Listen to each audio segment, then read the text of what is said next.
chapter 11. So these 3 men ceased to answer Job because he was righteous in his own eyes. Then was kindled the wrath of Elihu, the son of Barachel the Buzite, of the kindred of Ram. Against Job was his wrath kindled, because he justified himself rather than God. Also against his 3 friends was his wrath kindled, because they had found no answer, and yet had condemned Job. Now Elihu had waited until Job had spoken because they were older than he. When Elihu saw that there was no answer in the mouth of these 3 men, then his wrath was kindled. And Elihu, the son of Barachel the Buzite, answered and said, I am young and you are very old, wherefore I was afraid and dared not show you my opinion. I said, days should speak, and multitude of years should teach wisdom. But there is a spirit in man, and the inspiration of the Almighty gives them understanding. Great men are not always wise, neither do the aged understand judgment. Therefore, I said, listen to me, I also will show my opinion. Behold, I waited for your words, I gave ear to your reasons while you searched out what to say. Yea, I paid attention to you, and behold, there was none of you that refuted Job or that answered his words, lest you should say, we have found out wisdom, God thrusts him down, not man. Now he has not directed his words against me, neither will I answer him with your speeches. They were dismayed, they answered no more, they left off speaking. When I had waited, for they spoke not, but stood still, and answered no more, I said, I will answer also my part. I also will show my opinion. For I am full of matter, the spirit within me constrains me. Behold, my belly is as wine which has no vent, it is ready to burst like new bottles. I will speak, that I may be refreshed. I will open my lips and answer. Let me not, I pray you, respect any man's person, neither let me give flattering titles unto man. For I know not to give flattering titles, in so doing, my Maker would soon take me away. Wherefore, Job, I pray you, hear my speeches and listen to all my words. Behold, now I have opened my mouth, my tongue has spoken in my mouth. My words shall be of the uprightness of my heart, and my lips shall utter knowledge clearly. The Spirit of God has made me, and the breath of the Almighty has given me life. If you can answer me, set your words in order before me, stand up. Behold, I am according to your wish in God's stead. I also am formed out of the clay. Behold, my terror shall not make you afraid, neither shall my hand be heavy upon you. Surely you have spoken in my hearing, and I have heard the voice of your words, saying, I am clean, without transgression, I am innocent, neither is there iniquity in me. Behold, he finds accusations against me, he counts me for his enemy, he puts my feet in the stocks, he marks all my paths. Behold, in this you are not just. I will answer you that God is greater than man. Why do you quarrel against him? For he gives not account of all of his matters. For God speaks once, yea, twice, yet man perceives it not. In a dream, in a vision of the night, when deep sleep falls upon men and slumberings upon the bed, then he opens the ears of men and seals their instruction, that he may withdraw man from his purpose and hide pride from man. He keeps back his soul from the pit, and his life from perishing by the sword. He is chastened also with pain upon his bed, and the multitude of his bones with strong pain, so that his life abhors bread and his soul dainty food. His flesh is consumed away, that it cannot be seen, and his bones that were not seen stick out. Yea, his soul draws near unto the grave and his life to the destroyers. If there be a messenger with him, an interpreter, one among 1,000 to show unto man his uprightness, then he is gracious unto him and says, Deliver him from going down to the pit, I have found a ransom, his flesh shall be fresher than a child's, he shall return to the days of his youth, he shall pray unto God, and he will be favorable unto him, and he shall see his face with joy, for he will render unto man his righteousness. He looks upon men, and if any say, I have sinned and perverted that which was right, and it profited me not, he will deliver his soul from going into the pit, and his life shall see the light. Behold, all these things God oftentimes works with man, to bring back his soul from the pit, to be enlightened with the light of the living. Mark well, O Job, listen unto me. Hold your peace and I will speak. If you have anything to say, answer me. Speak, for I desire to justify you. If not, listen unto me. Hold your peace and I shall teach you wisdom. Furthermore, Elihu answered and said, Hear my words, O you wise men, and give ear unto me, you that have knowledge, for the ear tries words as the mouth tastes food. Let us choose to us judgment. Let us know among ourselves what is good. For Job has said, I am righteous, and God has taken away my judgment. Should I lie against my right?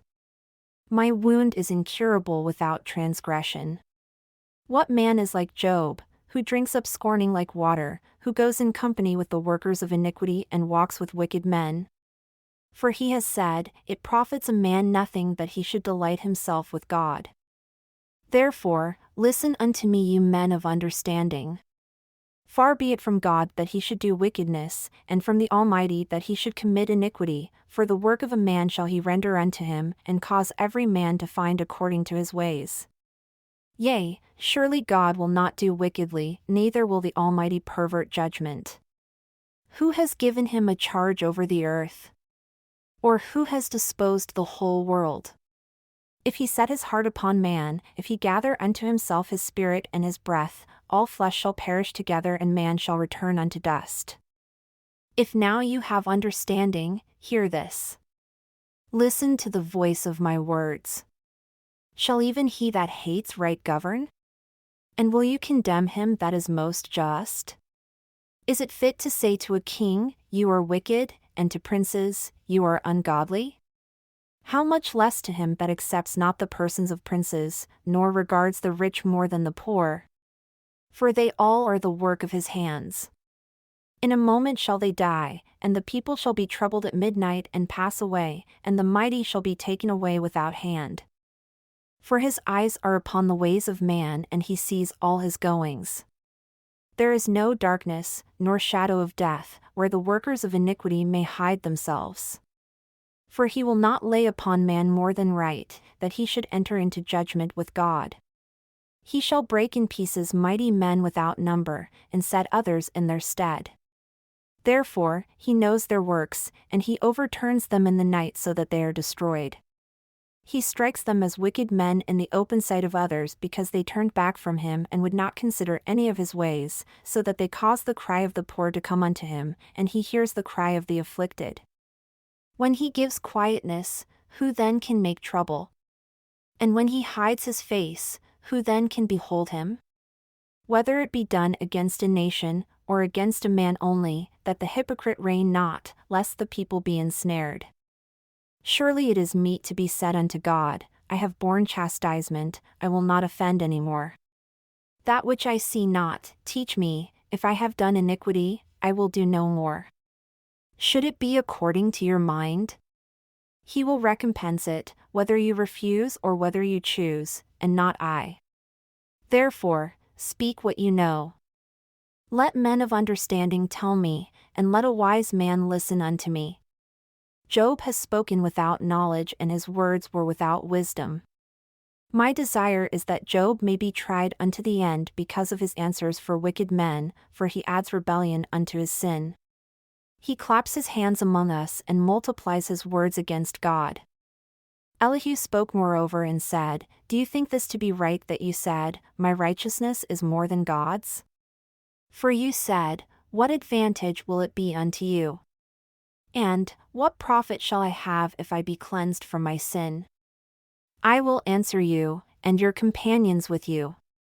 Look unto the heavens and see, and behold the clouds which are higher than you. If you sin, what do you do against him? Or if your transgressions be multiplied, what do you do unto him? If you are righteous, what do you give him? Or what does he receive of your hand? Your wickedness may hurt a man as you are, and your righteousness may profit the Son of Man. By reason of the multitude of oppressions, they make the oppressed to cry, they cry out by reason of the arm of the mighty. But none says, Where is God my Maker, who gives songs in the night, who teaches us more than the beasts of the earth and makes us wiser than the fowls of heaven? There they cry, but none gives answer because of the pride of evil men. Surely God will not hear vanity, neither will the Almighty regard it. Although you say you shall not see him, yet judgment is before him. Therefore, trust in him.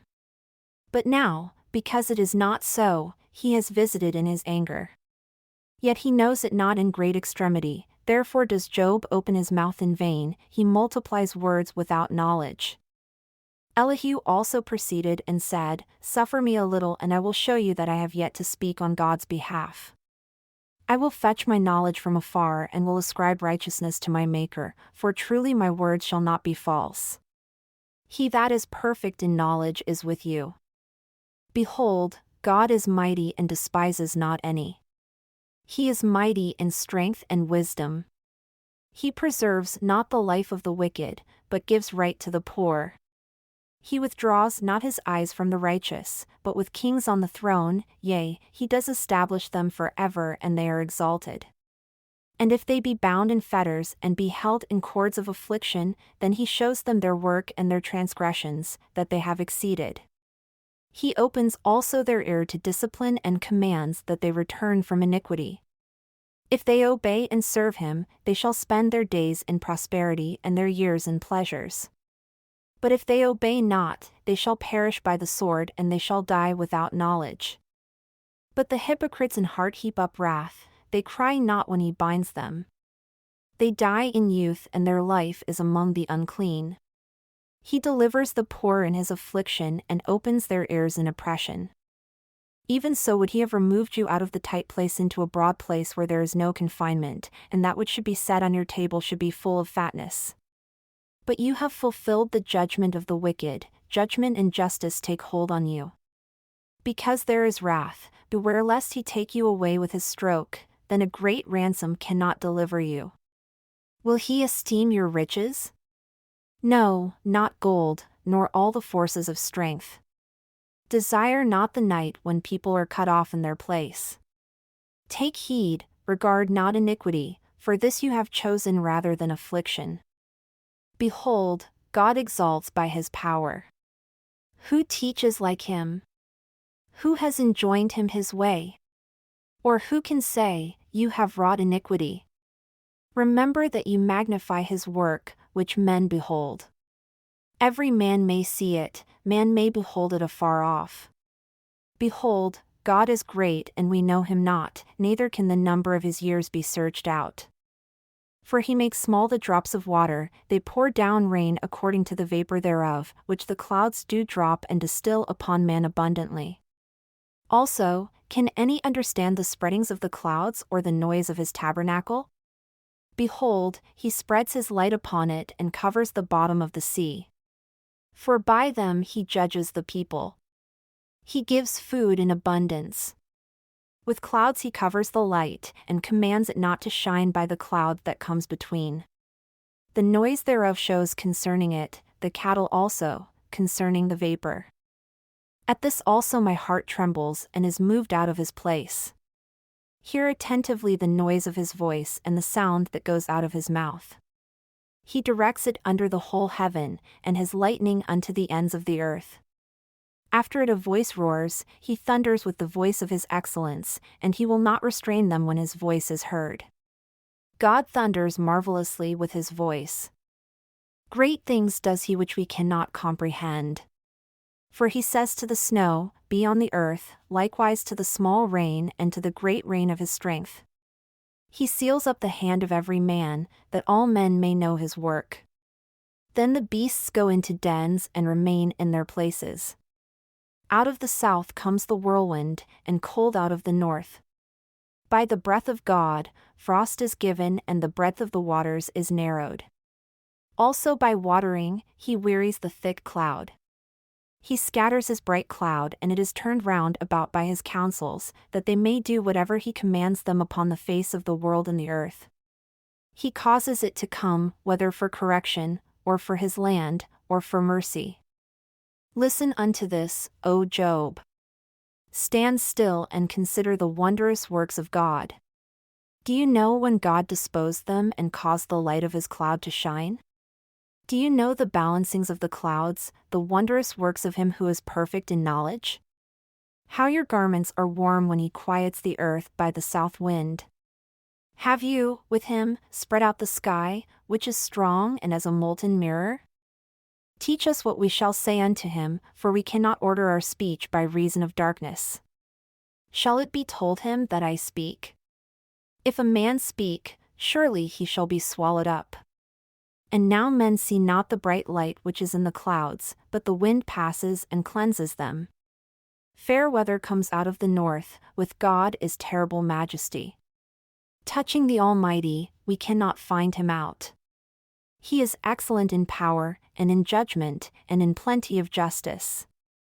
He will not afflict. Men do therefore fear him. He respects not any that are wise of heart.